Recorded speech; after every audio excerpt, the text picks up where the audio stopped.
నువ్వు కాదు కదా నడుముకు రాయి కట్టుకొని ఆడ ఉన్న మల్లన్న సాగర్లో దుంకి చచ్చిపోతావు. మల్లన్న సాగర్ కాకపోతే రంగనాయ సాగర్లో మెడకు తాడేసుకొని ఊరేసుకొని చచ్చిపోతావు. చంద్రశేఖర్ రావు గారు నన్ను గెలకకు, నేను అన్ని చూసిన. ఇంత పొడుగు మాటలు మాట్లాడుతుందా? అడ్డం పొడుగు మాట్లాడుతుందా?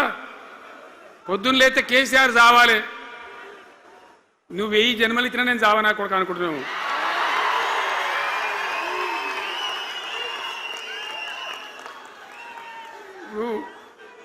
ఉట్టి మీద దాచిపెట్టింది, మన ఇళ్ళలో దాస్తారు కదా. ఉట్టి ఉట్టి అని ఉంటుంది. ఇప్పుడు మీకు తెలుసో లేదో కానీ ఈ మధ్యలో ఫ్రిడ్జ్లు మోపోయిన మునుపు ఉట్టి అనేది ఉంటుండే. ఎండిపోయిన చేపలోకి నీ రొయ్యలో అవి ఉంటుంది, మరుగులు ఉంటే దానిలో పెడుతురు. పిల్లికి అందదా ఉట్టి, కింద కూసుకొని శాపం పెడతా ఉంటుంది. తెగాలే పడాలి, తెగాలే పడాలి. పిల్లి శాపానికి ఉట్టి తెగుతుందా? మరి విధవరు కేసీఆర్ చావాలంటే కేసీఆర్ చస్తాడా? మీ దీవెన మీ ఆశీర్వచనం ఉంటే జీవన్ రెడ్డి గారు అన్నాడు నాకు 75 ఏండ్లు వచ్చినాయి. జీవన నేను చెప్తున్నా, నాకు కూడా 72 వచ్చినాయి.